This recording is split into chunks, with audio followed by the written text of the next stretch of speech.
तपाचे सायास वैकुंठा जावया तपाचे सायास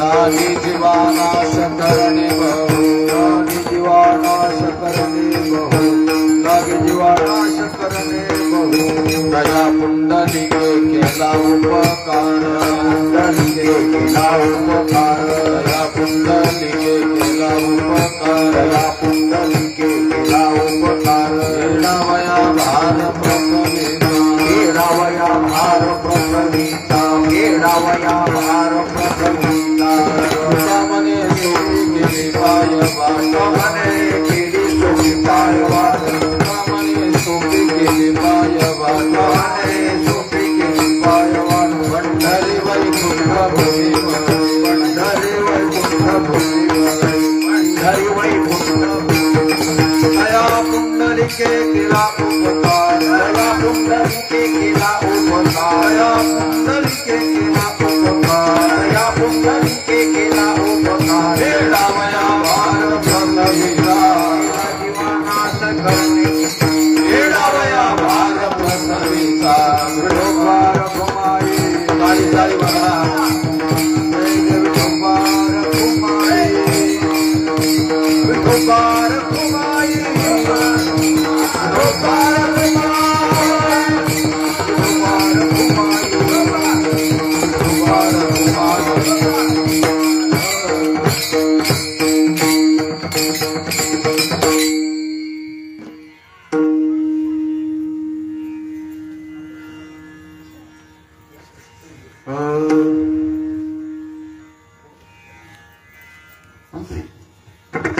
वैकुंठा जावया तपाचे सायास वैकुंठा जावया तपाचे सायास वैकुंठ जावया तपाचे सायास वैकुंठ जावया तपाचे सायास वैकुंठा जावया तपाचे सायास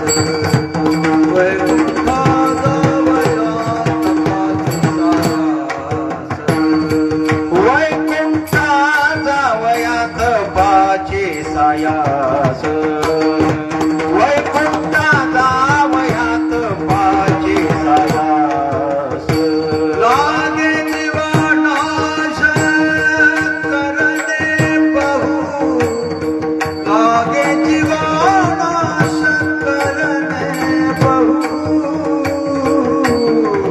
दया पुंडलिके केला उपकार दया पुंडलिके केला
वैकुंठा जावया तपाचे सायास लागे जीवानाश करणे बहु तया पुंडलिके केला उपकार फेडावया भार पृथ्वीचा तुका म्हणे सोपी केली पायवाट तुका म्हणे सोपी केली पायवाट पंढरी वैकुंठ भूमीवरी तया पुंडलिके केला उपकार फेडावया भार पृथ्वीचा विढाला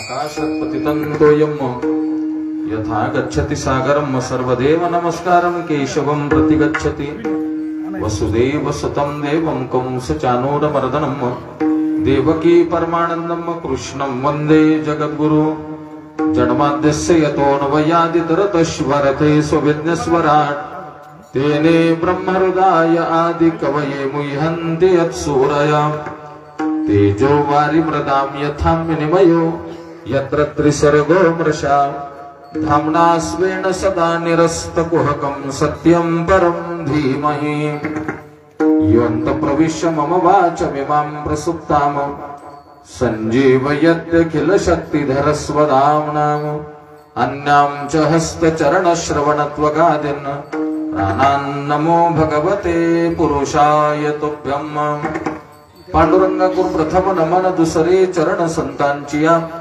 त्यांच्या कृपादाने कथेचा विस्तारो बाबाजी सद्गुरु दास तुका जयांचे केले स्मरण होय सकळ विद्यांचे अधिकरण तेच बंधू चरण श्री गुरूंचे आता हृदय आपुले चौफाळून या भले वरी बैसव पाबले श्री गुरूंची ते नमस्कारोनी आता वैकुंठा जावया तपाचे सायास लागे जीवानाश करणे बहु तया पुंडलिके केला उपकार फेडावया भार पृथ्वीचा तीन शिरे सहा हात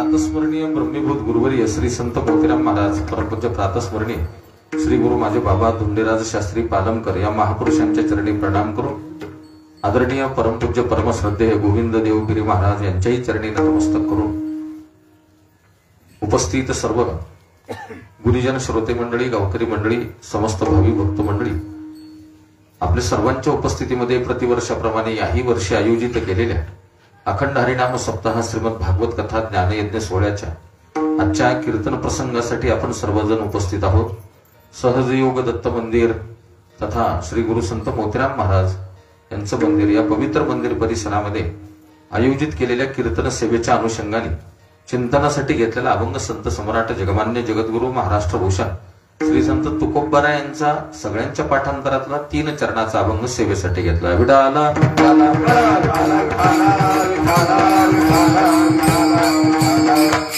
कार्यक्रमाचे आयोजक आपल्या सर्वांचे स्नेही माझेही परमस्नेही सचिन महाराज देवबाप्पा महाराजांच्या अथक प्रयत्नातून मंदिराची उभारणी आपल्या सर्वांच्या सहकार्यातून सर्वांच्या प्रेरणेने महाराजांनी या मंदिराची उभारणी केली आणि सातत्याने काहीतरी आध्यात्मिक कार्यक्रमांचं आयोजन पारमार्थिक कार्यक्रमांचं आयोजन या मंदिर परिसरामध्ये सचिन महाराज करत असतात.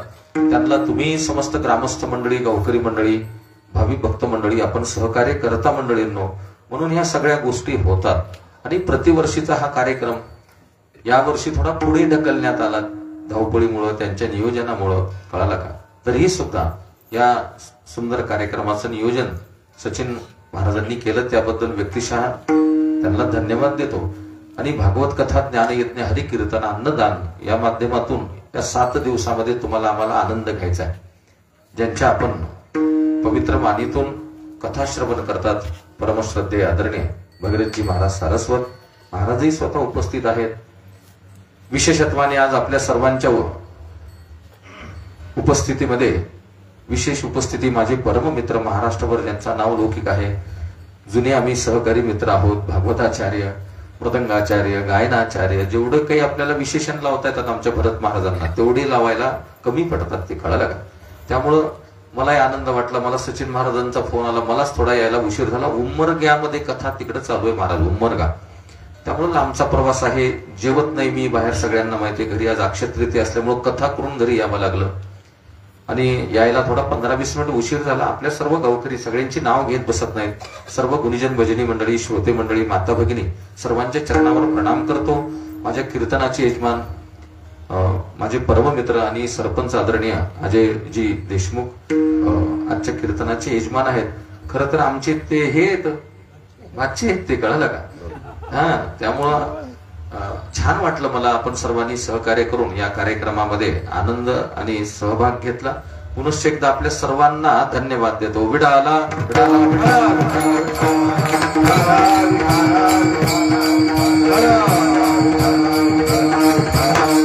मंडळींनो वारकरी संप्रदायाचं स्वरूप समजून घेऊ. पहिल्यांदा आपण आपला जो संप्रदाय आहे ना त्या संप्रदायाचं स्वरूप समजून घेताना 5 तत्वांनी वारकरी संप्रदाय समजून घ्यावा लागतो. संप्रदायामध्ये 5 गोष्टी आहेत. त्या 5 गोष्टी लक्षात घ्याव्या लागतात थोड्या आपल्याला. संप्रदायामध्ये देव, संप्रदायामध्ये देव, संप्रदायामध्ये संत, संप्रदायामध्ये ग्रंथ, संप्रदायामध्ये तीर्थमहिमा आणि संप्रदायामध्ये तपसाधना या 5 गोष्टी आहेत. एका एका गोष्टीवर आपण 2-2 मिनिट थोडं चिंतन मांडू. संप्रदायामध्ये देव आहे मंडळींनो.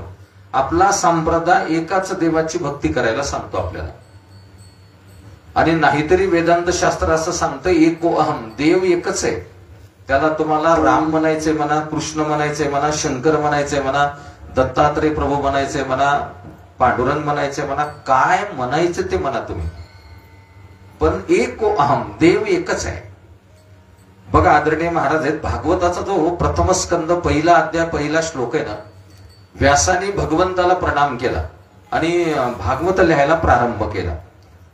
बघा बरं, पहिल्या श्लोकामध्ये व्यासाने कोण्या देवाचं नाव नाही लिहिलं, कोण्याच देवाचा उल्लेख नाही केला. राम नाही, कृष्ण नाही, पांडुरंग नाही, शंकर नाही, काहीच नाही, तरी भगवंताला प्रणाम केला. जो श्लोक आत्ताही म्हटला मी कीर्तनाच्या अगोदर किंवा नेहमीच म्हणतो मी, जन्माद्यस्य यतोऽन्वयादितरत श्वारथे स्वविज्ञस्वराट तेने ब्रह्महृदाय आदि कवये मुह्यन्ति यत्सूरया तेजो वारि मृदाम यथा विनिमयो यत्र त्रिसर्गो मृषा धाम्ना स्वेन सदा निरस्तकुहकं सत्यं परं धीमहि. या श्लोकामध्ये कुठं राम, कृष्ण, शंकर असं नाव आलं का? आता जन्म हा अद्या हा अस्य, म्हणजे तुम्ही आम्ही जन्माला येण्याच्या अगोदर, अर्थात सृष्टीची उत्पत्ती होण्याच्या अगोदर जो देव आहे, सृष्टीची उत्पत्ती होताना आहे, सृष्टीचा अंत होताना आहे, सृष्टीचा अंत झाल्यानंतर जो कोणता देव आहे त्यानं काय काय केलं त्याने ब्रह्महृदय, त्या विषयाकडे मला जायचं नाही. फक्त तो देव कसा आहे तर सत्यम परम धीमहि, तो सत्य स्वरूप आहे. त्याला तुम्हाला काय म्हणायचं ते म्हणा. होय भक्ती केला तैसा. तुमची ज्या देवावर श्रद्धा आहे त्या देवाला नमस्कार करून भागवत व्यासांनी लिहायला प्रारंभ केला. तो सत्य स्वरूप आहे. आणि आपण थोडं जर पुढे जाऊन चिंतन बघितलं तर या ब्रह्मांडामध्ये एकच गोष्ट सत्य आहे, बाकीचं सगळं खोट आहे. सत्य तू सत्य तू सत्य तू सत्य तू सत्य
तू सत्य विश्वामध्ये मंडळीनं, तो म्हणजे भगवान परमात्मा, विटेवरचा देव.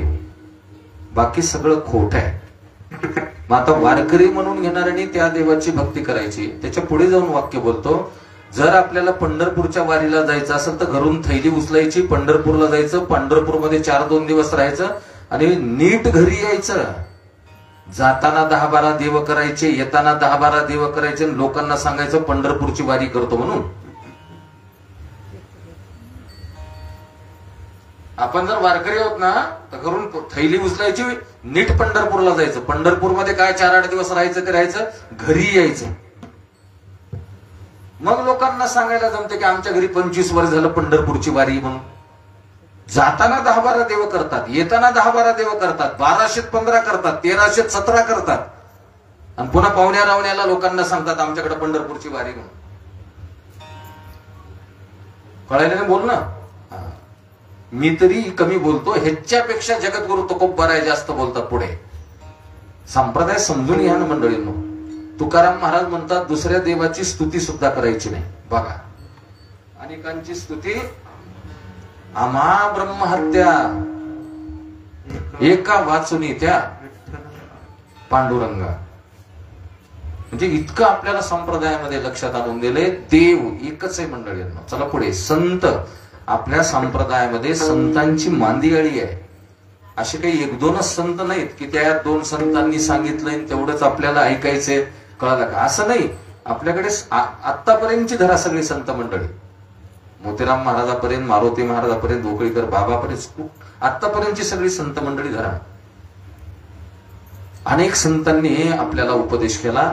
तो उपदेश आपल्याला श्रवण करायचा आहे. त्या मार्गावरून आपल्याला पुढे चालायचंय. येण्याची पंथे चालू जाता न पडे गुंता कोठे काही मंडळींनो, फक्त त्यांचं ऐकायचं, आपल्याला पुढे चालायचं. संत आपल्याकडे खूप होऊन गेले. संतांनी आपल्याला उपदेश केला, तोही आपल्याला श्रवण करायचा. तिसरी गोष्ट ग्रंथ. आपल्या संप्रदायामध्ये ग्रंथ संपदा एवढी आहे. 4 वेद, 6 शास्त्र, 18 पुराण, ज्यांना कोणाला वाचायचे ते जवळपास 122 ते 128 उपनिषद उपलब्ध आहेत, कोणाला वाचायचे असतात तर. बाकी संत वाङ्मय तर सोडून द्या. नाथ भागवत, रामायण, पंचमवेद, आपला तुकोबरायांचा गाथा, कळाला का? म्हणजे चांगदेवपासष्टी, अमृतानुभव, बाकी संत वाङ्मय तर सोडून द्या. हे कमी आहे का ज्ञान आपल्याकडे? ग्रंथ कमी आहेत, ह्याच्यातलं ज्ञान कमी आहे. 4 वेद, 6 शास्त्र, 18 पुराण, थोडं झालं का हे? आता आम्हाला कधी कधी प्रश्न पडायला, भरत बुवा, हे एवढं ज्ञान संप्रदायामध्ये असताना सांगणाऱ्याला हे ज्ञान कमी पडायले काय की म्हणून कीर्तन आहे ना त्यानं गाणे घुसवले मध्ये. कीर्तनायनं शेरशायर आल्या, कीर्तनायनं गाणे आले, कारण इकडलं कमी पडायले का? किती हिंदू धर्मातल्या किती लोकांना 6 शास्त्राची नावं तरी माहिती आहेत मला सांगा ना तुम्ही. आणि का सांगू नये आमच्यासारख्याने ठासून, जर आम्हाला उपदेश करायला तुम्ही उभं केले तर? किती लोकांना माहिती आहेत वाटतं 6 शास्त्र म्हणताना म्हणतो आपण 4 वेद, 6 शास्त्र, 18 पुराण. 6 शास्त्र बघा, मी सांगतो एका मिनिटात. सांख्यशास्त्र, योगशास्त्र, न्यायशास्त्र, वैशेषिक शास्त्र, पूर्व मीमांसा शास्त्र, उत्तर मीमांसा शास्त्र, हे 6 शास्त्र आहेत आपल्याकडे. आता या 6 शास्त्रात सगळा अभ्यास नाही माझा तर नाहीच नाही, पण उगं 5-5 मिनिट जरी वक्ता बोलला तर 6 पंचे 30, अर्धा घंटा कीर्तनाचा तर याच्यातच चाललाय. त्याला इकडचं तिकडचं काही सांगायची गरज आहे का? काही गरज आहे का? काहीच गरज नाही. पण तरी सांगतात ना मंडळी. इकडे ग्रंथ कमी आहेत का आपल्याकडे? बघा, कपिल महामुनीने देवहूतीला जे ज्ञान दिले ते सांख्य तत्वज्ञानामध्ये येते. इदम भागवत नाम, भागवत महापुराणामध्ये. आपल्या आईला जे ज्ञान दिलं ना, आणि सांख्यशास्त्राचे जनकच कपिल महामुनी आहेत मंडळींनो. एका एका तत्वाचं विवेचन आलेलं आहे त्या शास्त्रामध्ये. ब्रह्मांडामध्ये जे तत्व आहेत ना, त्या प्रत्येक तत्वाचं विवेचन आलं. आणि अंतिम सांगत असताना हे सांगितलं, आदरणीय महाराज आहेत, प्रकृतीम पुरुषम चैव, हे 2 तत्व शेवटी प्रामुख्यानं सांगितले, प्रकृती आणि पुरुष. त्यातल्या त्यात पुरुष हे एक प्रमुख तत्व या विश्वामध्ये. पुरुष म्हणजे भगवान परमात्मा. तुम्ही आम्ही प्रकृती आहोत सगळे. आता मी परीक्षा घ्यायची नाही मला, किंवा मी तेवढा अधिकारी नाही मंडळींनो. मला खरं सांगा बरं, हरिपाठ किती वर्षापासून म्हणतो आपण? किती वर्षापासून? म्हणजे जेव्हापासून आपण माळकरी झालो, लहानपणापासून जेव्हा आपल्याला कळतंय, घरचे जसे संस्कार आहेत त्या त्या अनुषंगाने हरिपाठ म्हणतो. मला सांगा बरं, हरिपाठामध्ये ज्ञानोबरायांनी किती तत्व सांगितले आपल्याला? किती तत्वाचा विचार ठेवला आपल्यासमोर? किती?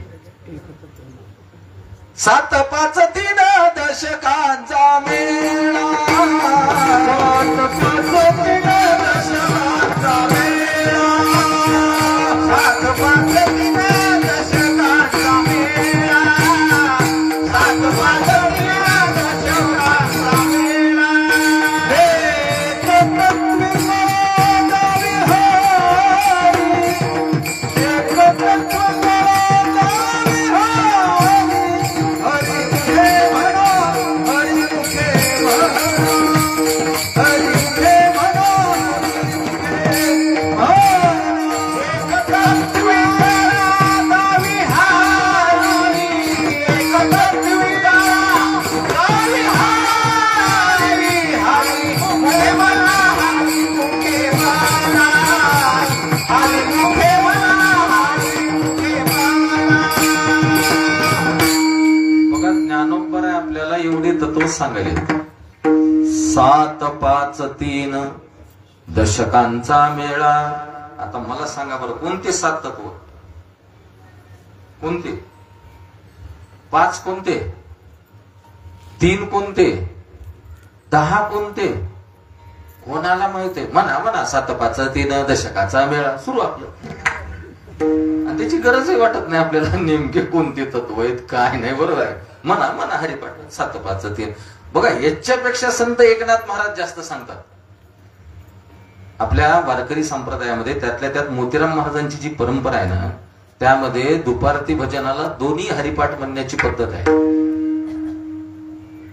ज्ञानोबरायांचा हरिपाठ म्हणायचा आहे, नाथ महाराजांचा म्हणायचा आहे. म्हणजे मोतीराम महाराज म्हणत होते, मोतीराम महाराजांनी तसं आपल्याला घालून दिलं.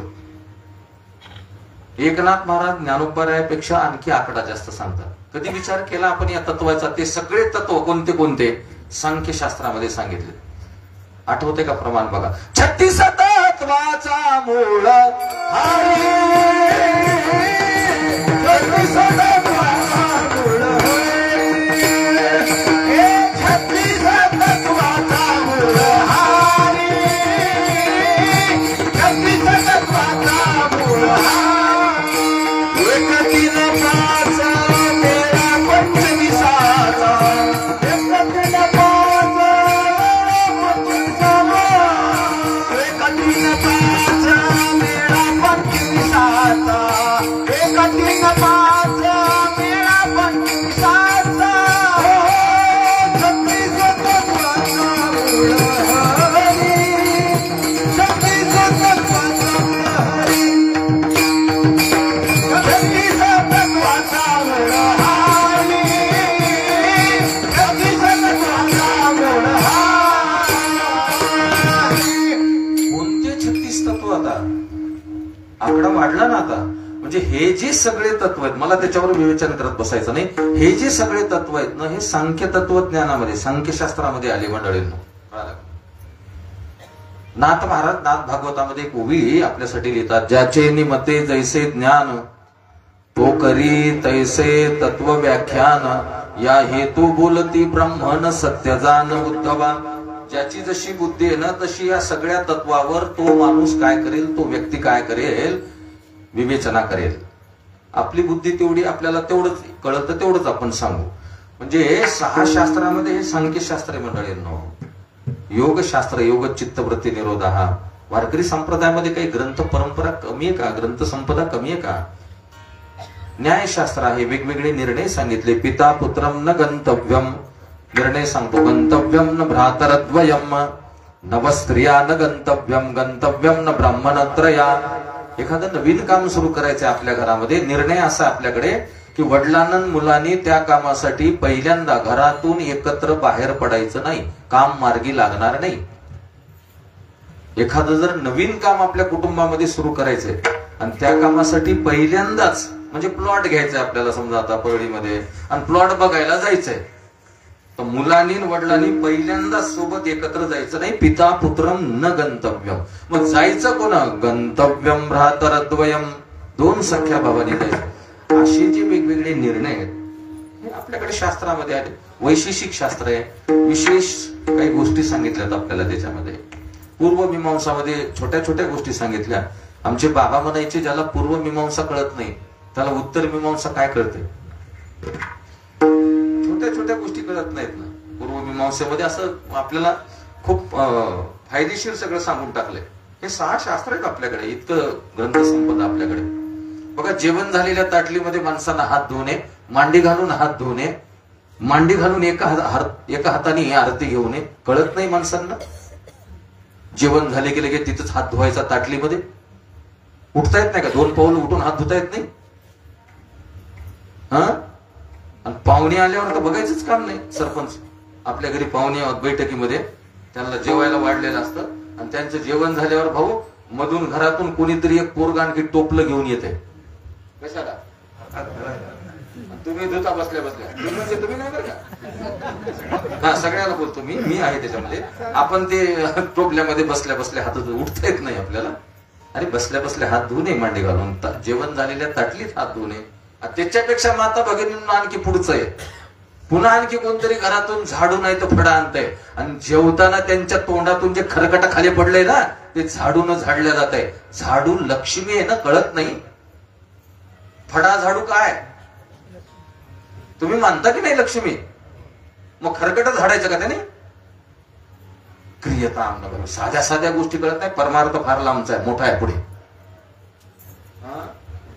बरोबर आहे की? पूर्वमीमांसा उत्तरमीमांसा असं भरपूर ज्ञान आहे. एवढं जरी सांगितलं तर 1% समाज सुधरण. हे दिलं सोडून आणि गाणी सुरू केली मध्ये मध्ये कीर्तन आहे ना, आणि आपण हे माना डोलू डोलू ऐकतो. गाणी, पांचट जोक, शेर शायऱ्या, त्याच्यासाठी पुन्हा इतक्या मोजावं लागतात रकमा आणखी. हे किती दुर्दैव आहे संप्रदायाचं बघा ना. आपल्याकडे ग्रंथ संपदा खूप आहे. तिसरी गोष्ट ग्रंथ आहे. वारकरी संप्रदायाचं स्वरूप लक्षात आणून द्यायला तुम्हाला. देव, संत, ग्रंथ, तीर्थ महिमा. संप्रदायाने फार सोपा केला तीर्थ महिमा मंडळींनो. अन्य तीर्थक्षेत्रावर तरी गेल्यावर आपल्याला तिथं जाऊन आंघोळ करणं आलं. आता त्रिवेणी संगमावर गेलोत आपण प्रयागराजला. मला सांगा भरत बुवा, रेल्वे स्टेशनला उतरलो प्रयागराजच्या आणि हे त्रिवेणी संगमावर गेलो. आंघोळ न करता गंगेला हात पाय न धुता तसंच जर वापस आलोत आपण, पुण्य मिळते? डुबकी मारावी लागेल. वंजळभर पाणी, 2-3 वंजळी सूर्याला काय करावे लागतात? अर्घ्य द्यावं. म्हणजे जे काय आपलं असेल ते साधन बरोबर, तर पुण्य. संप्रदायाने तीर्थमहिमा फार सोपा केला. तुम्ही पंढरपूरला जा, वाळवंटात जा आणि नुसतं लांबून चंद्रभागा डोळा देखनिया, चंद्रभागा डोळा देखनिया, चंद्रभागा डोळा देखनिया, चंद्रभागा डोळा. आणखीच तिथे घरी एक वेळा चंद्रभागा डोळा देखनिया, चंद्रभागा डोळा देखनिया. तिथे घडती एक वेळा चंद्रभागा डोळा देखनिया, चंद्रभागा डोळा देखनिया. अवघीच तीर्थे घडती एक वेळा. सगळे तीर्थ केल्याचं पुण्य मिळते. नुसतं चंद्रभागेला डोळ्यानं बघितलं तर, आंघोळ केल्यावर तर बघायचंच काम नाही, मग तर पुण्यच पुण्य. तीर्थमहिमा फार सोपा आहे आपल्याकडे संप्रदायामध्ये. आणि 5वी गोष्ट आहे तपसाधना. काहीतरी आपल्याकडे तप लागेल मंडळींनो, म्हणजे काहीतरी साधना लागेल. संप्रदायामध्ये आपण आहोत तर काहीतरी साधना, काहीतरी तप करा. तप असू दे आपल्याकडे. मी 1-1.5 घंटा कीर्तन जर करायलो तर हे तप आहे माझं. मी माझ्या इंद्रियांना आवर घालायचा. मी 3 घंटे कथा करतो तर माझ्या इंद्रियांना आवर घालायचा मंडळींनो, ते तप आहे. एकादशी करतो, 1 दिवसाचं तप आहे ते. किंवा नित्य नियमामध्ये काही गोष्टीत आपल्या, आपण आंघोळ केल्याशिवाय काही खात नाहीत, काही पेत नाहीत, जे काही कोणाकोणाचं जे जे काही असेल तपामध्ये ह्या गोष्टी मोडतात. आणि ते तप अत्यंत गरजेचं आहे. 1 दिवसाचं मी म्हटलं ना, 1 दिवसाचं आपलं एकादशी आहे तप. आपण ते करावं व्यवस्थित. पण एकादशीचं मोठं आवड झालंय आता सध्याच्या काळात. भगरीमध्ये जिरी टाकायलीत म्हणे, लाल तिखट, खमंग व्हावी, चांगली व्हावी. कशाला रे खमंग? ज्याला ज्याला खमंग खा वाटायले ना त्यांनी नीट जेवण करायचं. कोथिंबीर असते भगरीमध्ये, कुठं टमाटे असतात. काय चालू आहे मंडळींनो? पुन्हा एकादशी करतो, 20 वर्ष झाले एकादशी धरतो असं म्हणतात माणसं. अरे तप आहे ते. 15 दिवस एक एकादशी, 15 दिवस एक एकादशी, एक एकादशी, 15 दिवस एक एकादशी. कार्य न करसी अरे बुढा, कार्य न करसी अरे बुढा, काय तुझा दिवस जातो एकादशी, काय तुझा दिवस जातो एकादशी. कार्य न करसी अरे बुढा, कार्य न करसी अरे बुढा, काय तुझा दिवस जातो एकादशी.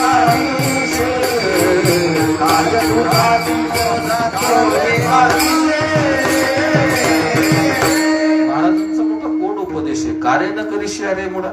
एक दिवसाचा उपवास आहे 15 दिवसाला, का करू नये आपण? आणि बरं, मुळामध्ये महाराज आहेत आदरणीय. चतुश्लोकी भागवतामध्ये महाराज शुकाचार्य राजाला सांगताना अगोदरच सांगतात पहिल्या श्लोकामध्ये, ज्ञानम परम गुह्यम मे यत विज्ञान समन्वितम.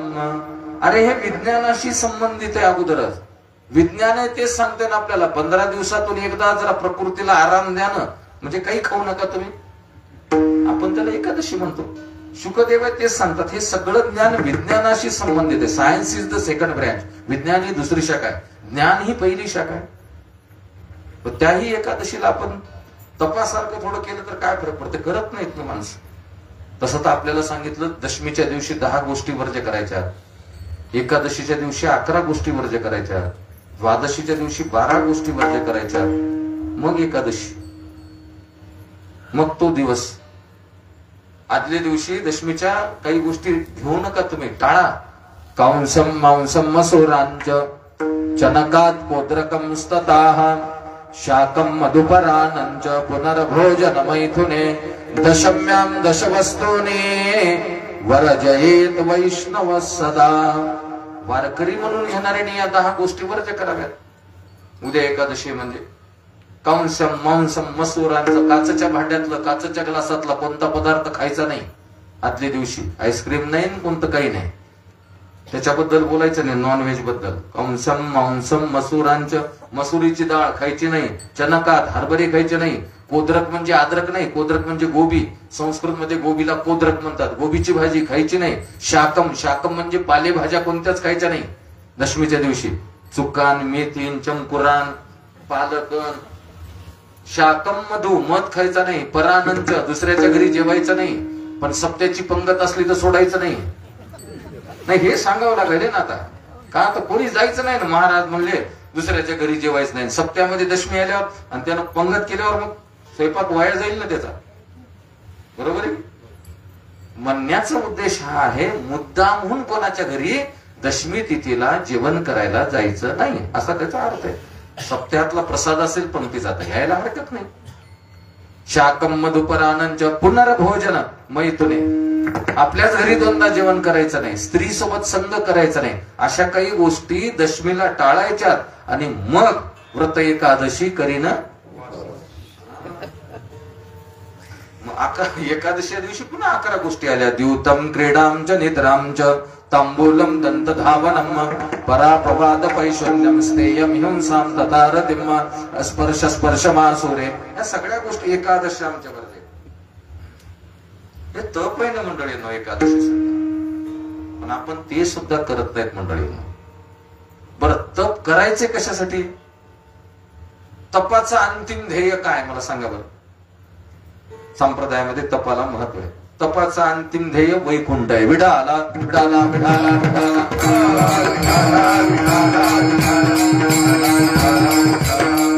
चिरंजीवी कल्प वैकुंठी नांदे.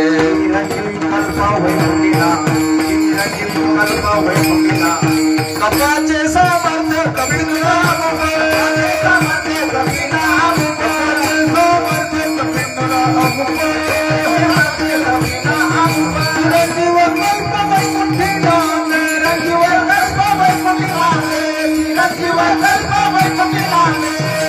अंतिम ध्येय. तुम्हाला मला वैकुंठात जायचं नाही मंडळींनो. हे कशासाठी करतो आपण सगळं? तिथं जाण्यासाठी. जर तिथं जायचं असेल तर तप लागतेच आपल्याला, प्रश्नच नाही. आणि जर तप तुम्हाला करायचं असेल तर थोडा त्रासही सहन करावा लागतो. जसं तर एकादशीला विष्णुपादोदकम म्हणजे नुसतं देवाच्या पायाचं तीर्थ घेऊन एकादशी करायला सांगितले. खरंच जे कोणी तशी करतात त्रास होते की नाही? काहीच नाही खायचं म्हणजे शरीराला त्रास होतो. आता बऱ्याच वेळेला आम्हाला आता कथा असते ना, रोज समजा कथा शेवटी आरतीची वेळ आली ना, लगेच आरती झाली की महाप्रसाद असते रोज. मग तिकडं स्वयंपाकघराकडे वरणाला फोडणी बसलेली असते. आरती होताना एवढा खमंग वास येते वरणाचा. बऱ्याच वेळेला वाटते आता आरती झाली की आपणही उतरवून कुठंतरी पलीकडे जाऊन काय करावं. हा, एवढी भूक लागलेली असते. पण पुन्हा इंद्रियांना सांगावं लागतंय, बेट्यांनो गपचूप बसा, 2.5-3 घंटे घरी जाईपर्यंत काही मिळणार हे त्रास नाही तर काय सांभाळायचं झालं तर बरोबर आहे. हे त्रासच आहे मंडळींनो. आणि तुम्हाला आम्हाला जे ध्येय गाठायचंय त्या ध्येयाकडे जरी जायचं असेल तर तप करायचंय. तप सायासानी करायचंय. आणि हे सायासानी जर आपण तप करत राहू तर शरीराला त्रास होतो. अभंगाचं पहिलं चरण आहे. वैकुंठा जावया तपाचे सायास, वैकुंठा जावया तपाचे सायास, वैकुंठा जावया तपाचे सायास, वैकुंठा जावया तपाचे सायास, वैकुंठा जावया तपाचे सायास, वैकुंठा जावया तपाचे सायास, वैकुंठा जावया तपाचे सायास, वैकुंठा जावया तपाचे सायास, लागे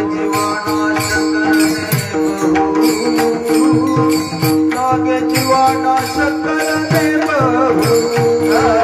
लागे जीवाना शंकर देव, लागे जीवाना शंकर देव, दया कुंडली के केला उपकार, दया कुंडली के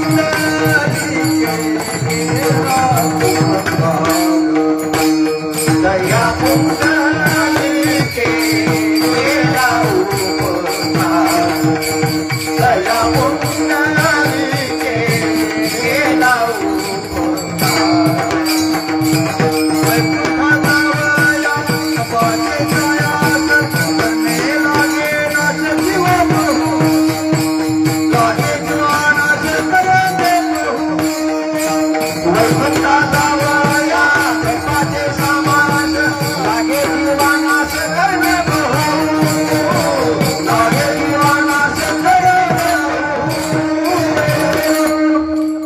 जगद्गुरु तुकोबारायांचा 3 चरणाचा अभंग आहे. अभंगाची भूमिका मी थोडी विस्तृत मांडली. अभंगातले शब्द कमी वेळामध्ये आपल्याला समजून सांगतो आणि कीर्तन सेवा समाप्त करतो. मंडळींनो, वैकुंठा जावया तपाचे सायास. जगद्गुरु तुकोबाराय सांगतात आपल्याला जर वैकुंठाला जायचं असेल तर तप करावं लागेल. नुसतं तप नाही तर तपाचा सायास करावा लागेल. जसा सायास आपण प्रापंचिक जीवनामध्ये करतो, सांसारिक जीवनामध्ये करतो, सायासे करीसी प्रपंच, तसा सायास आपल्याला इकडे करावा लागेल तप करताना. मंडळींनो, भागवत महापुराणाकडे जर आपण पुन्हा थोडं चिंतनासाठी गेलो तर धर्माचे जे 4 पाय सांगितले त्या 4 पायामध्ये तप हा एक पाय आहे. राजा परीक्षितीने ज्या वेळेला बघितलं गाय आणि पृथ्वीकडे दोघेही संवाद करत होते. पृथ्वी म्हणजे ती गाय दुःख व्यक्त करत होती आणि तो बैल धर्म आहे तोही दुःख व्यक्त करत होता. तर धर्म 3 पायांनी लंगडा आहे, तो बैल 3 पायांनी लंगडा आहे. त्यामध्ये एक पाय तप आहे. मंडळींनो, सध्या धर्माचे 3 पाय लंगडे झालेत म्हणे, एकच पाय फक्त टेकलेला आहे सत्य. तुमच्या आमच्यासारखी आजही कुठं सत्य वागणारी, सत्य बोलणारी, चालणारी माणसं आहेत म्हणून कसतरी धर्माचा तो पाय काय टेकलेला आहे, नाही तर बाकी लंगडेच आहेत सगळे पाय. दान धर्माचा पाय, दया धर्माचा पाय, तप धर्माचा पाय. दान कुठं राहिले? दान राहिलं नाही ना. त्या पर्व काळावरची ती दानं आपण करत नाही, देत नाही. दया तर अवघडच आहे, नाहीच. आता निष्ठुर झाली माणसं सगळी. तप तर राहीलच नाही ना. मी मागे कधी विचार, नेहमीच आपण सगळे संपर्कात असतात. माणसाने हे बिनांगोळीचं जेवावं की खावं, नाही की नाही? तप आहे ते सुद्धा आहे. खायचंय नाही, जेवायचंय नाही. आता तर आपल्याला उठलं की लागतंय सगळं. बिस्किट तरी खाणंच आहे ना. चहामध्ये बरं आपलं कपामध्ये बुडू बुडू माणूस खातो, मिटक्या मारू मारू, ते खाणंच आहे ना. काय तप आहे मला. चला ज्ञानोबरायांच्या भाषेमध्ये जर आपल्याला बोलायचं आणि चिंतन जर लांबवायचं, मी लांबविणार नाही, पण तुम्हाला उगत त्याची एक तोंड ओळख करून देतो. कारण प्रभू तुम्ही महेशाची मूर्ती, आपण सुज्ञ आहात. ज्ञानोबराय ज्ञानेश्वरीमध्ये पुन्हा आणखी 3 प्रकारचं तप सांगतात. मग कायिक, वाचिक, मानसिक. मग कायिक तप काय आहे आपल्याकडे, काय करतो आपण, वाचिक काय आहे, मानसिक काय, कोणतं तरी एखादं आपल्याला सांभाळावं लागेल ना, जर आपल्याला तिथं जायचंय तर, वैकुंठाला जायचंय तर. आणि तपाशिवाय हा जो देव आहे ना मंडळींनो, आपल्याला प्राप्तही होत नाही. विठाला विठाला तुझे विना हित कोण सांगे,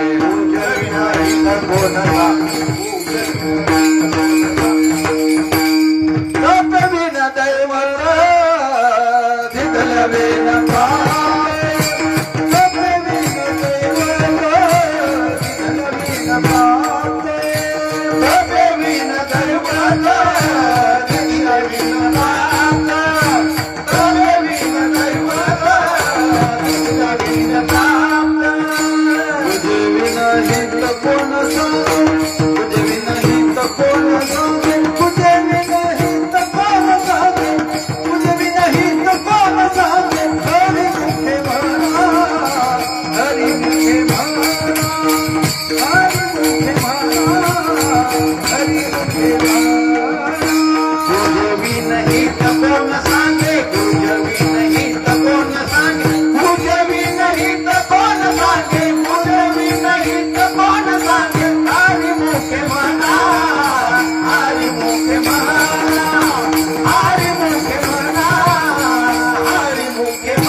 संत वाङ्मयामध्ये शेकडो प्रमाण तुम्हाला मला देता येतात.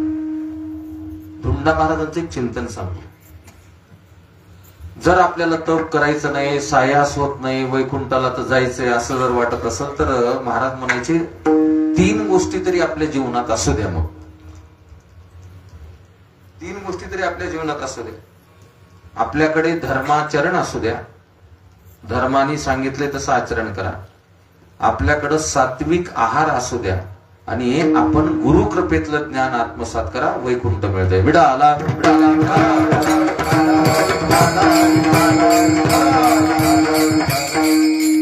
का बघा, धर्माचरणाने बघा, धर्म सांगतो काय तसं आचरण करा. पाऊल सुद्धा बाजूला टाकायचं नाही, तसं आचरण करा. आता बघा, बरं झालं गेल्या वर्षी ग्रहण नव्हतं कोणतंच आपल्याकडे. आता बघा, भाद्रपद महिन्यातली पौर्णिमा आहे ना, गणपती उठतात ना, त्याच्यानंतर जी पौर्णिमा आहे ते लगेच ग्रहण आहे मोठं, रात्रीचं ग्रहण आहे. उठावा आपण संध्याकाळी रात्री 10:30 वाजता, घरातल्या देवाला स्नान घालावं, जपतप करत बसावं, काही रामकृष्ण हरी आवडीचा मंत्र सांगितला सोपा. पुन्हा देवाला आणखी सुटल्याचं ग्रहण स्नान करावं, घालावं, आपणही करावं. आपण तोपर्यंत काही नामचिंतन घेत बसावं. आपला धर्म सांगतो ग्रहणामध्ये झोपू नये माणसानं. किती उठतात वाटते तुम्हाला?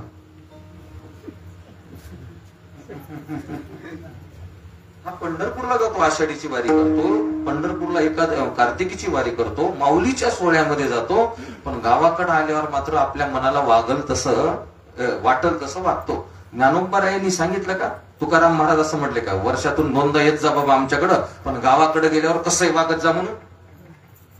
कळत नाही का माणसाला? कळत नाही माणसाला? परवानगी दिली का आपल्याला? इकडं तिकडून वारी करून आल्यावर इकडे असं चला भाऊ जाऊ द्या नाही आपण. आणि आमच्यासारखे माणसं रात्रभर जपतप करत बसतात ग्रहणामध्ये. आणि आमच्यासारख्याला जे रात्रभर झोपलेत की नाही ते सकाळी सकाळी विचारतात, महाराज गिर्यान सुटलं का? बरं झोपला होतास का तू? आम्हाला विचारायचे ग्रहण सुटलंय का म्हणून. अरे धर्माचरणाला किती महत्व आहे. भेदपण ही तो धर्म हा वेदाने परवानगी दिली आपल्याला. मग तुम्ही धर्माचरणाने तरी वाटचाल करा आपल्या जीवनाची. ते जमन हे एक उदाहरण दिलं फॉर एक्झाम्पल. अशा शेकडो गोष्टी सांगितल्या मी तुम्हाला माहिती आहे. ते तरी सांभाळा. या महात्म्यांनी सांभाळलं मोतीराम महाराजांनी, मारुती महाराजांनी. धर्माचे पालन करणे पाखंड. दुसरी गोष्ट सात्विक आहार तरी आपल्याकडे असू द्या. मग सात्विक अन्न का? आता तुम्ही म्हणताल आपण सगळेच माळकरी सात्विकच खातो की, वरण भात भाजी पोळी पिठलं भाकरी असंच खातोत ना, बरोबर आहे ना? हेच आहे ना आपलं खाणं, शुद्ध शाकाहारी. हं? तुम्ही आम्ही जे जेवण करतो ना, वरण भात भाजी पोळी, त्याला सात्विक अन्न म्हणायचं का न म्हणायचं हे शास्त्राला विचारावं लागतंय. विडाला विडाला विडाला विडाला का विचारावं लागतंय? कारण तुम्ही केलेला स्वयंपाक, तुम्ही घरी वरण भात भाजी पोळी केलेली देवाला नैवेद्य दाखवून जर खात असताल ते अन्न, तर ते सात्विक झालं अन्न. किती लोक सापडतात तुम्हाला वाटते रोज नैवेद्याचं अन्न खाणारे? किती मोजके. आपण आपलं शिजवायचं आणि आपण आपलंच खायचं, वरण भात भाजी पोळी. जर तुम्ही तो देवापर्यंत नेला नैवेद्य, तरच ते अन्न सात्विक होते, नाही तर नाही होत. आपल्याला बदल करावा लागेल मग आपल्याही वागण्यामध्ये. कीर्तन ऐकायचे तर चांगलं, बरं होतं कीर्तन रात्रीचं, बरं होतं कीर्तन रात्रीचं, बरे होतं असं म्हणलं जमतं का नुसतं? उद्या आपल्याला उद्यापासून बदल करावा लागेल ना काही. आणि आमच्यासारख्याला घंटा अर्धा घंटा जे पोट तिडकीनं बोलायचं, कुठून लांबून येऊ नये, ते त्याच्यासाठीच बोलायचं बा तुमच्यामध्ये काही परिवर्तन व्हावं, बरोबर, काही सुधारणा व्हावी. हे सायास आहे आमच्या देवबापाचा कशासाठी? चला 4 लोक यावेत. 2दा-3दा मला प्रवासामध्ये फोन आला देवबापाचा, म्हणजे इकून येत असाल तर भरत बुवा येणार आहेत, भरत बुवा येणार आहेत. पण मी मनामध्ये खचू लागलो की बा मला इकून यायचं म्हणल्यावर मग आज अक्षतरीत्या मला खायचं नाही ना कुठं बाहेरचं, घरच इरिस्त खात नाही कुठं मी. मग थोडा रूट बदलला पुन्हा समजा, नाही तर मीच येताना घेऊन येणार होतो त्यांना परळीकडून, उमरग्याकडून येताना, उमरग्याकडून येताना. चला जाऊ दे. हे कशामुळे सांगाल मी? सात्विक अन्न आपण खावं ना, खात नाहीत माणसं. बरं, हे कोण नारायण महाराज पालनकर सांगतो का तुम्हाला सात्विक अन्न खा म्हणून आणि नैवेद्य दाखवा म्हणून? नाही. देवाच्या प्रसादे करारे झालं. गाथा नुसतं वाचण्यासाठी पारायणासाठी, ज्ञानेश्वरी नुसतं वाचण्यासाठी पारायणासाठी असं नाही जमत मंडळी. महाराज म्हटले देवाच्या प्रसादे करारे पवित्र ते अन्न हरिचिंतनी भोजन, हरिचिंतनी भोजन, हरिचिंतनी भोजन. हे पवित्र ते अन्न हरिचिंतनी भोजन, हरिचिंतनी भोजन, हरिचिंतनी पवित्र ते अन्न हरिचिंतनी भोजन किंवा संगती पंगती हा देवास वेगळे तुकोबाराय सांगतात आपल्याला. पण आपण त्याही अनुषंगाने अन्न सेवन करत नाहीत मंडळींना. कित्येक जण आहेत ते बिना नैवेद्याचं खातात. मला एक जुना माझा प्रसंग आठवतो, 2 मिनिटात लक्षात आणून देतो. मी नांदेडला ज्या वेळेला वकिली करत होतो ना, तर कोर्टाचं जर कधी काम थोडं उशिरा झालं तर कधी कधी मुक्काम करायचो मी नांदेडमध्येच, पालमला येणं व्हायचं नाही. माझ्या बहिणीकडे मी जायचं मुक्कामाला. त्यावेळेला बहिणीला, जुनी गोष्ट आता ही, त्यावेळेला बहिणीला स्वतःचं घर नव्हतं, त्या भाड्यानं राहत होत्या बहीणबाई आमच्या दुसऱ्याच्या घरी. आणि ज्यांच्या घरी त्या भाड्यानं राहत होत्या ना, ते दोघे नवरा बायको भरत बुवा मोठ्या पदावर होते, सरकारी नोकरदार दोघही जण. त्यांचे जे मुलं होते ते कुठेतरी शिकायला होते. मी ज्या ज्या वेळेला कधी मुक्काम पडायचा ना बहीणबाईच्या घरी, तर ते सकाळी सकाळी घरातल्या घरात त्यांचं बघायचं, त्या 2 पती पत्नीचं गडबड, ऑफिसला जायची गडबड, हे गडबड, पूजा ते हे दे. आणि लगेच त्या ताई काय करायच्या, माता भगिनींनो, गॅसवर कुकर लावलेला असते ना, 3 शिट्ट्या झाल्यानं त्या कुकरच उचलायच्या गॅस बंद करून आणि देवघरापाशी न्यायच्या वरण भाताच. थोड्या वेळानं काय करायचं, तांब्यात पाणी घेऊन देवाच्या समोर त्या कुकरलाच पाणी फिरवायचं. मी बरेचदा बघितलं. आता विचारावं कसं, मोठे आहेत ना आता ते, समजा आपण आणखी मी त्यावेळेला लहान. 9:30 वाजता त्यांच्या घरासमोर 2 महाराष्ट्र शासनाच्या गाड्या ऑफिसला, त्या ताईची ताईला यांची असे मोठ्या पदावर होते ते. पण एकदा विचारलंच मी धाडस करून, मी म्हटलं ताई हे काय प्रकार असते? म्हणलं बऱ्याच वेळेला बघतो तुम्ही कुकरच उचलतात आणि कुठं नेतात, देवघरासमोर नेतात.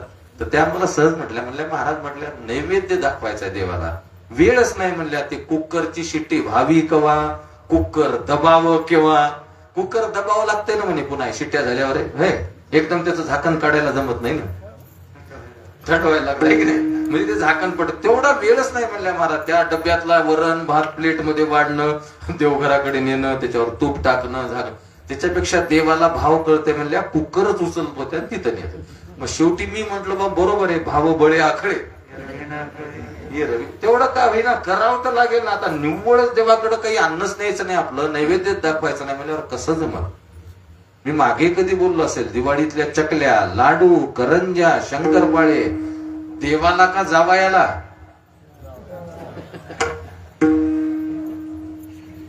देव लहान तोंड करून बसते आपल्या घरी देवपाटावर किचन मध्ये खमंग खमंग वास येते तळण्याचा निघालेली प्लेट इकडेच येते बैठकीमध्ये देवाला काहीच नाही चिवडा दाखवत जाऊ नये देवाला केलेला चकल्या दाखवत जाऊ नयेत का नको म्हणायला का देव खायला उगं लहान तोंड करून बसते ते खमंग खमंग वास येऊ लागल्यामुळे स्वयंपाकघरातलं देवपाटावरचे देव आपले त्याला वाटतं कधी कधी देवाला देव दयाळू आहे ना देवाला वाटतं या वर्षी नाही तर नाही पुढच्या वर्षी देईल पुढच्या वर्षी नाही तर काय त्याच्या पुढच्या वर्षी असे 5-7 10-5 वर्ष ते दुर्लक्ष करते कोणतरी येईल बा एखादा पालमकर महाराजासारखा सांगायला दाखवत जा म्हणून त्याचं तरी ऐकतात लोक ऐकत नाहीत देवही ठरून टाकतो एखाद्या वर्षी मग आपल्या घरी देवपाटावरचे देव आहेत ना ठरून टाकतो हे मला देईन ना चकली लाडू करंजा याला खाऊ द्यायचं नाही झालं हे सांगते लोकायला पाहुण्याला डॉक्टर म्हणले मला तेलकटही खाऊ नका आणि गोडही खाऊ नका बसा गपचूप आता कळाले ना नाटाच्या अभंगामध्ये महाराज म्हणतात करसी देवा विनाश अवघी होईल निराश तृष्णा वाढविसी बहुवस कधी न सुखास न पविजे जगद्गुरु तुकोबराय बोलतात देवाला सोडून कोणती गोष्ट नाही नैवेद्यावर बोलू लागलो मी ते तरी करा धर्माचरणाने वागा देवाला सात्विक म्हणजे ते नैवेद्य दाखवा आपण सात्विक आहार घ्या आणि तिसरी गोष्ट गुरु कृपेतलं ज्ञान आत्मसात करा त्याच्याशिवाय तर आपल्याला पुढे सरकताच येत नाही मंडळी आमचे बाबा त्याचं वर्गीकरण करताना म्हणायचे मोकळं बोलायचे लोकांना कळण्यासाठी एक पाठांतरातलं ज्ञान आहे एक मनोरंजनाचं ज्ञान आहे एक गुरुकृपेतलं ज्ञान आहे बाकी मी परोक्ष अपरोक्ष पुढचे प्रकार बोलत बसत नाही कळाला एक पाठांतरातले तशाला तसं पाठ करायचं कीर्तन असो काही असो दृष्टांत असो तसंच तशाला तसं असा एक प्रकार चालू आहे सध्याच्या काळात पाठांतराच्या ज्ञानाचा दुसरा एक मनोरंजनाच्या ज्ञानाचा घंटा 1.5 घंटा तर लोकांना कंबर बांधून मनोरंजन करायचं इकडलं तिकडलं सांगून त्याला काय ती सुद्धा एक कला आहे हा ती सगळ्याला जमत नाही घंटा 1.5 घंटा लोकांना आपलं असं हसवायचं वगैरे ते कोणालाही जमत नाही मी बऱ्याच वेळेला प्रयत्न केला एवढा शिकलेला असं नाही मला जमत नाही मी म्हणलं जमली तर बरं झालं की थोडी फीस वाढली तर वाढली आपली कळायले की बोल ना ते जमत नाही पण आपल्यासारखे तिसरी हे गुरुकृपेतल्या ज्ञानाची गरज आहे ते ज्ञान पाहिगा बरावे त्याची गरज आहे तद्विद्य प्रणिपाते मग हे तरी करा वैकुंठ आपल्याला मिळेल तप करायचं असेल तर चांगलीच गोष्ट आहे त्याचा सायास करत असताना आपल्याला शरीराला त्रास होतो महाराज म्हणतात पण वैकुंठात जायचंय कशासाठी आपल्याला कोणासाठी जायचंय भगवंतासाठी देवासाठी देवाचीच भेट घ्यायची ना ते जाऊ मग संतांनी मोठे उपकार केले त्यातल्या त्यात अभंगाचं निरूपण करत असताना पुंडलिकरायांनी मोठे उपकार केले वैकुंठीचा देव आणीला जाऊ द्या आता एवढं आपल्याच्यानं होत नाही तप वगैरे एवढ्या छोट्या छोट्या गोष्टी कुठे सांभाळावं संप्रदाय आपला असा सोपा आहे मंडळींनो वैकुंठातल्याच देवाला इथं आणलं या महात्म्याने आपल्यावर उपकार केले मंडळींनो आणि पृथ्वी तलावरचा जो भार आहे अज्ञानी जीवाचा तो कमी केला कारण का तर तुम्हाला मला या सन्मार्गावर लावलं असं नामदेवरायांचा आपल्यावर मोठा अशा प्रकारचं काय आहे ऋण आहे नामदेवरायांनी मोठे उपकार पुंडलिकरायांनी मोठे उपकार केले किंवा या सगळ्या साधू संतांनी आपल्यावर मोठे उपकार केले तया कुंडलिके केला उपकार आणि फेडावया भार प्रथमेचा कारण पृथ्वीवर जे पापी अधर्मी जे लोक आहेत ना मंडळी त्यांना या साधू संतांनी यारे यारे लहान थोर या ती भलत्या नारीनं इकडे आणलं ना परमार्थाकडे तुळशीची माळ पंढरपूरची वारी पापकर्म आपलं हळूहळू कमी व्हायला लागलं मंडळींनो पृथ्वीचं ओझ पृथ्वीला काही काही गोष्टीचं ओझ होत आहे अधर्मी लोकांचं पृथ्वीला काय ओझ होतंय येशाम न विद्या न तपो न दानम ज्ञानम न शीलम न गुणो न धर्मा ते मृत्यू लोके ननुभारम होता एकादशी स्कंदे सांगतो, क्रत्वा दैत्य वदम कृष्ण सरामो बलिभिर्व्रताः भुवो अवतार यद्भारम. भगवंतांनी पृथ्वी तलावरचा भार कमी केला. पापी लोकांचा, पापी जे भक्त दैत्य ते माजरे. काही गोष्टींचं ओझ आहे माता भगिनींनो. रुद्राक्षाची माळ तुम्ही नुसती जमिनीवर ठेवा, पृथ्वीला काय होतंय? ओझ होत आहे. रुद्राक्षाची माळ आहे ना, नुसती जमिनीवर ठेवा, पृथ्वीला ओझ आहे. जप करण्याची माळ, आपली घरी जप करण्याची स्वतंत्र माळ असेल, हे देवी भागवतातलं सांगायला होता मी. तुम्ही नुसती खाली ठेवा, पृथ्वीला काय होतंय? ओझ होतंय. ते शंख असतो ना, भगवान शंकराच्या आवडीचा शंख, तो नुसता खाली ठेवा जमिनीवर, पृथ्वीला ओझ आहे. म्हणून ते शंखाला ते स्टँड दिले जातं. देवघरामध्ये ठेवायचं असेल त्याला आरणी म्हणतात. शंख त्याच्यावर ठेवावा लागतो आपल्याला, नुसता खाली ठेवायला जमत नाही. याची किंमत ₹1.5 आहे. हे नुसतं खाली ठेवायला जमत नाही, खाली ठेवायला जमत नाही. पृथ्वीला ओझ. तुम्ही मान्य करा न मान्य करा, याच्याशी काही घेणं देणं नाही. उदाहरणार्थ वेद प्रणयितो धर्म, हे सिद्धांत आहेत सगळे. पृथ्वीला अशा अनेक गोष्टींचं ओझ होत आहे, त्यापैकी पापी लोकांचं जास्त ओझ. म्हणून साधू संतांनी आपल्यावर उपकार केले, आपल्याला इकडं वळवलं मंडळींनो. साधने अज्ञानी लावावे सन्मार्गासी. म्हणून थोडी भक्ती करा, चांगली करा, निक्की करा. निका शब्द परमार्थामध्ये आणखी महत्वाचा आहे. बघा बरं, तुम्हाला वारकरी व्हायचे का नुसतं वारकरी व्हायचे?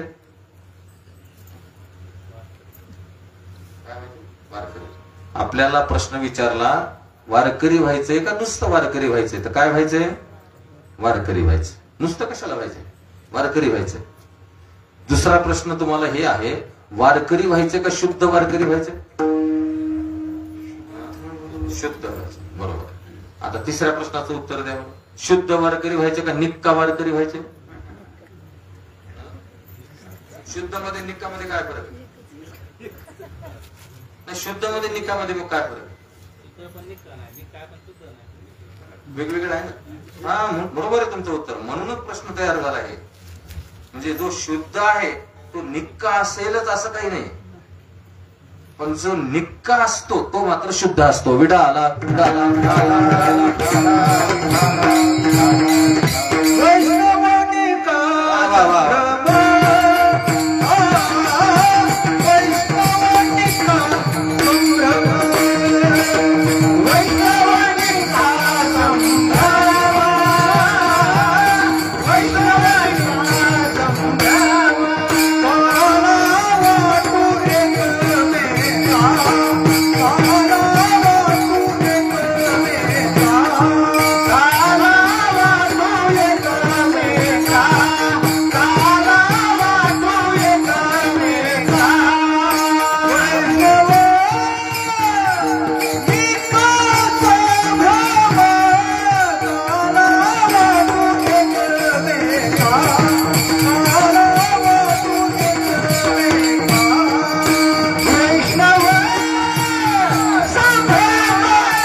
वैष्णव लागतो. वैष्णव निका समर्थ. आपल्याही सप्त्यामध्ये काल्याची कीर्तन सेवा आदरणीय गुरुवर्य परमश्रद्धेय चैतन्य महाराज देगलूरकरांचे आहे. आपल्या सर्वांचं भाग्यानं मंडळींनो, देवबाप्पामुळं योग आला ना तुम्हाला सर्वांना. घरी आमच्या महाराजांची भेट झाली होती, देवबाप्पा आलते चैतन्य महाराजांची. महाराजांचंच एक वाक्य सांगतो उगा आता, आदरणीय भरतभाऊंनी प्रमाण दिलं म्हणून. निका वैष्णव निका. काल्याच्या बाबतीत आपलं काय असा समज आहे, 7 दिवस जरी नाही गेलो आपण सप्त्याला कथेला आणि काल्याला जर आलो तर लोक काय म्हणतात, 7 दिवसाचं पुण्य. बरोबर आहे.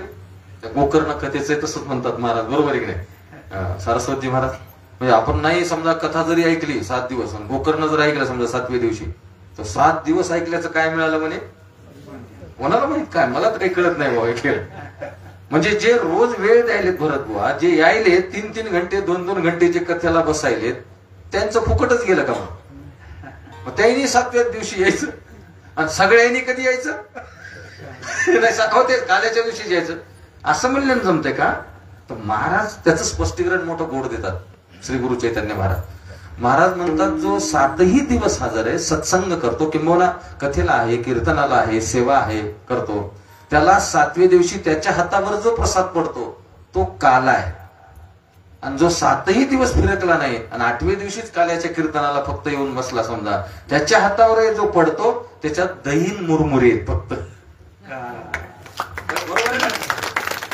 ते दही मुरमुरे हा काल आहे. आणि हा जो प्रसाद आहे ना काल्याचा तो निक्या वैष्णवाला आहे मंडळी. चला जाऊ द्या, म्हणजे आपल्याला भक्ती थोडीच करायची, ती निकी करायची मंडळींनो.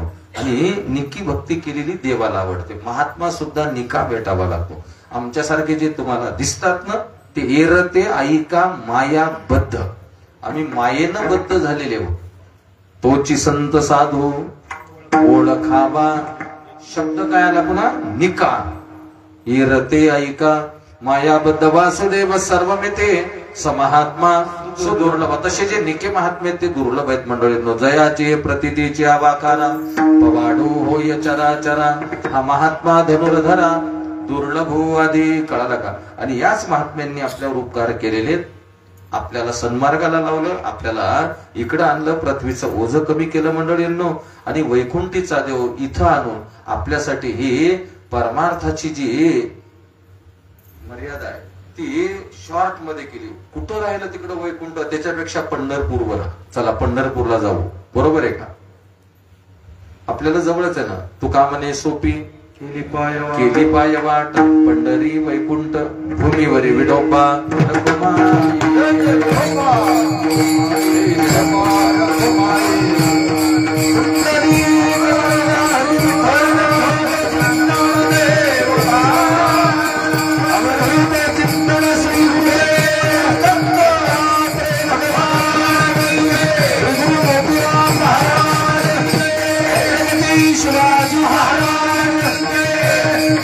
ज्ञानेश्वर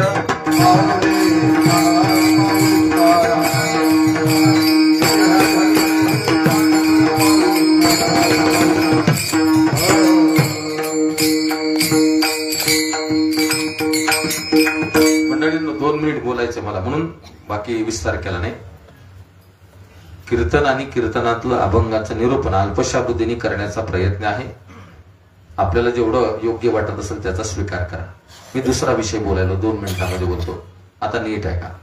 इथून पुढे जगामध्ये पुढचे 10 वर्ष चांगले नाहीत मंडळींनो. इथून पुढे जगामधले येणारे 10 वर्ष अत्यंत भयानक आहेत. सावध राहा. जे भगवंताशी कनेक्ट आहेत तेच देव शिल्लक ठेवील. बाकी देव सगळ्यांचा काय करेल? इथून काटा काढेल. मग गळ्यात तुळशीची माळ, पंढरपूरची वारी, आई वडिलांची सेवा, आपल्या गुरुची सेवा, भगवंताची सेवा, जे शक्य असेल जेवढं चांगलं वागता येईल ना आपल्याला तेवढं वागा. का? तर आता जगाची जर कुंडली आपण बघितली तर जगाच्या कुंडलीमध्ये 6 ग्रह वक्री व्हायले, म्हणजे झाले. आपल्या स्वतःच्या कुंडलीमध्ये एखादा ग्रह जर वक्री झाला तर आपल्याला परेशान करतो. फार हातात आलेले काम बाजूला जातात, फायदा नाही, तोटा होतो, काहीतरी घटनाच घडते. म्हणजे एखादा ग्रह वक्री झाला तर आता जगाच्या कुंडलीमध्ये 6 ग्रह वक्री आहेत. इतका विध्वंस आहे मंडळींनो आता जगामध्ये. इथून पुढे उगाच सावध राहा. भगवान यादी करायला सुरुवात केली. भगवंताने आदेश दिले. देवानी याद्या करायचं काम सुरू केलं. याद्या म्हणजे अनुदानाच्या नाही. लोकांना याद्या म्हणले की अनुदानच वाटतंय. याद्या म्हणजे इथून कोणाकोणाला न्यायचंय आता. आणि त्या यादीमध्ये सगळ्यात पहिल्यांदा खाणारे लोक आहेत. जे खाणारे आहेत ना ते 2029-30 पर्यंत 100% समाप्त करून टाकेल भगवान परमात्मा. मी दत्तात्रयाच्या समोर सांगतो. इतके ग्रह आता काय आहेत सगळे जगाच्या कुंडलीमध्ये वाकडे आहेत, सगळे वक्री झालेले आहेत मंडळी.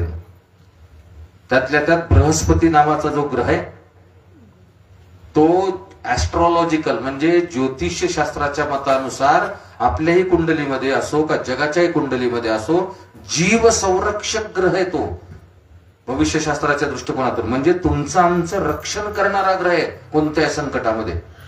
पण तोच ग्रह आता 29 मार्च 2025 पासून ह्या सगळ्या गडबडी सुरू झाल्यात मंडळींनो. तोच ग्रह जगाच्या कुंडलीमध्ये वक्री झालाय 8 वर्षासाठी. म्हणजे बृहस्पती हा ग्रह वक्री झालाय, पुढच्या 8 वर्ष अतिचारी आहे. तो जो आपल्याला वाचवणारा जो ग्रह आहे तोच आपल्या मुंडक्यावर पाय देत पळत सुटणार आहे म्हणे. त्याच्यामुळं एवढा विध्वंस आहे, नॅचरल कॅलिमिटी, भूकंप, ग्रहयुद्ध, अरे बापा बापा, महामार्या. आता देवाकडे प्रार्थना करू आपण, ऑक्टोबर नोव्हेंबर मध्ये महामारी दाखवली, येऊ नये, ती महामारी येऊ नये मंडळींनो. आणि जरी आता नाही आली या वर्षी शेवटी आता, तर 100% 2026 ला सुरुवातीलाच महामारी आहे मंडळींनो. ती एवढी मोठी भयानक आहे की कोरोनाचा बाप आहे आता ती येणारी महामारी. व गळ्यात तुळशीची माळ, पंढरपूरची वारी करा, आई वडिलाची सेवा करा. जे देवाशी कनेक्ट आहेत ना तेच देव ठेवणार, बाकीचे हळूहळू देव पुढच्या 10 वर्षामध्ये कमी करणार. संघटित राहा. ग्रहयुद्ध, बाउंड्रीवरचे युद्ध, वेगवेगळे भूकंप, वेगवेगळ्या महामार्या, अरे रे रे, पाऊस, सगळं चित्र विचित्र इथून पुढे. तुम्ही मला 2032 मध्ये पुन्हा आपण भेटू सगळे. देवाने आपल्या सर्वांना सुरक्षित ठेवावं. तुम्ही म्हणताल एकदा आलतेकडे महाराज सांगायला, कीर्तनात काहीतरी सांगून गेले होते, खरं दिसल तुम्हाला हे सगळं. म्हणून सगळ्यांना कळकळीची विनंती आहे मंडळींना, जेवढं चांगलं असेल जमेल तेवढं वागा चांगलं. वेळ कमी आपल्या आयुष्यामध्ये, कळलं. इथून बा युगांडा नावाचं राष्ट्र आहे जगामध्ये सरपंच साहेब. युगांडा, गेल्या महिन्यात युगांडामध्ये एक बिमारी आली. आपल्याकडे छोटे छोटे व्हायरस सुरू झाले दादा. मागे जीबीएस नावाचा व्हायरस येऊन गेला, HMPV हा व्हायरस काय झालाय, येऊन गेला. आता येतात एक व्हायरस. आता त्या युगांडामध्ये एक व्हायरस गेल्या महिन्यात आला, एक महामारी आली. त्या महामारीचं नाव आहे डिंगा डिंगा. काय नाव आहे? डिंगा डिंगा. ज्याला डिंगा डिंगा झालं ते नुसतं नाचायचलंय, असं लकवा भरल्यावर सारखं नाचायले ते. मग ते तसं का नाचायले म्हणून घरातला कोणतरी माणूस त्याला दवाखान्यात घेऊन जायचा प्रयत्न करते, हाताला धरून. ज्यांना हाताला धरलं त्याला डिंगा डिंगा. बघा तुम्ही नेटवर जाऊन. बरं, हे दोघे रस्त्यानं चाललेत नाचत नाचतच, समजा कुठं हॉस्पिटलला. आता इथपर्यंत ठीक आहे, दवाखान्यात गेल्यावर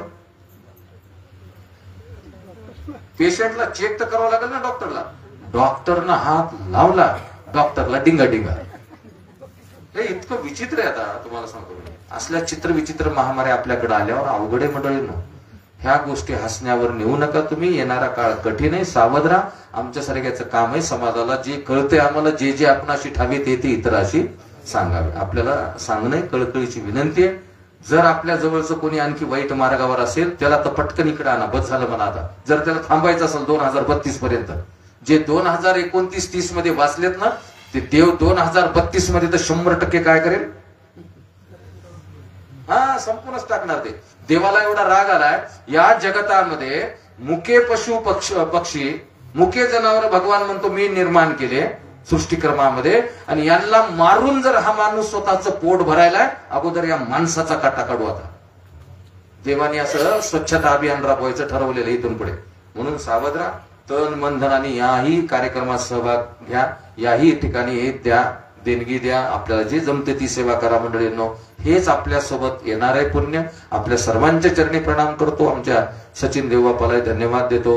आज आवर्जून उपस्थित असलेले माझे मित्र, ज्यांचा महाराष्ट्रभर नावलौकिक आहे, हरिभक्त परायण आदरणीय परम मित्र माझे भरतजी महाराज सोडगीर, बाकी गावातील सर्व नेहमीची माझी सहकारी भजनी मंडळी, गोड मृदंगाचार्य, माझा आवाज तुमच्यापर्यंत पोहोचती करणारी यंत्रणा लाईव्ह आहे चालू, त्याही आदरणीय मित्रांना आणि माता भगिनींना सर्वांना धन्यवाद देतो. वाणीला पूर्णविराम देतो.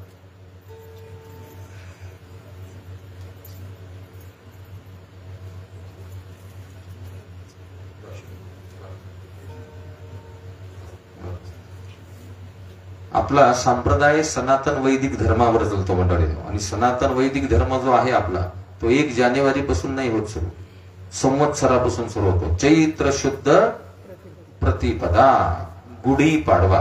म्हणून आता बहुतांश सगळ्या गोष्टी आपण ज्या बघतो मंडळींनो, आपल्याकडे व्यावहारिक जीवनामध्ये सुद्धा आपण जानेवारी 1 जानेवारी म्हणत असतो.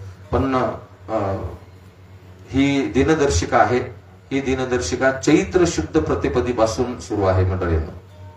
म्हणजे हिंदू धर्माचा जो आपला संवत्सराचा प्रारंभ असतो त्या प्रारंभापासून आहे. विशेषत्वाने भगवान परशुराम भगवंताच्या जन्मोत्सवाच्या निमित्ताने सेलू सर्व हिंदू धर्मप्रेमींनी काढलेली ही आहे आणि हळूहळू आपल्याला आता याच मार्गाने चलावं लागणार आहे. कळालं का? मी आत्ताच सांगितलं, देव सगळं बदल करून टाकणार आहे. 2035 नंतर एक चांगली माहिती देतो आता हे समोर आल्यावर. 2035च्या नंतर जगावर सगळ्यात जास्त प्राबल्य कोणाचं असेल तर आपल्या सनातन हिंदू धर्माचं राहणार आहे. त्याच्यामुळे एवढा बदल आता येणाऱ्या 10 वर्षामध्ये मंडळी. तुम्हाला खोटं वाटेल, रूस सारखं राष्ट्र सुद्धा, रशिया अर्धा रशिया ही सनातन हिंदू धर्म स्वीकारेल 2035च्या नंतर. त्याच्यामुळं हेच ज्ञान टिकणार आहे, ह्याच ज्ञानाची गरज आहे. म्हणून आजचे जे आमची कीर्तनाचे यजमान आहेत, आजच्या यजमानांना या जन्मोत्सव समिती सेलू यांच्या वतीनं ही सनातन वैदिक हिंदू दिनदर्शिका या ठिकाणी देण्यात येणार आहे. कृपया त्यांनी स्वीकार करावा.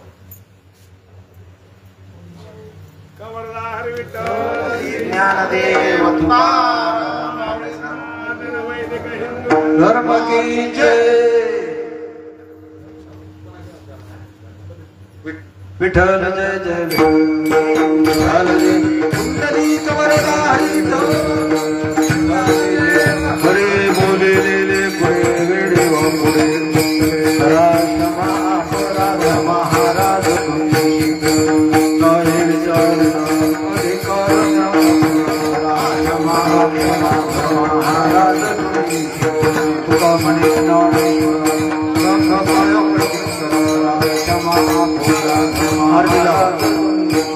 ज्ञानदेव ज्ञानदेव झाले समाधान आता उठावी सिमनाही नाही नारवाडी कोपरे आता उठावी सिमनाही नाही तुका मने भोग केला निवारला आता उठावी सिमनाही करोनी आरती चक्रवाणी आज पुरले नवस धन्य काळा दिवस आज पुरले नवस धन्य काळा दिवस काळा हे टाळे आज पुरले नवस प्रेम प्रेम आरती गोविंद आरती धन्य धन्य त्रिलोचन बाळा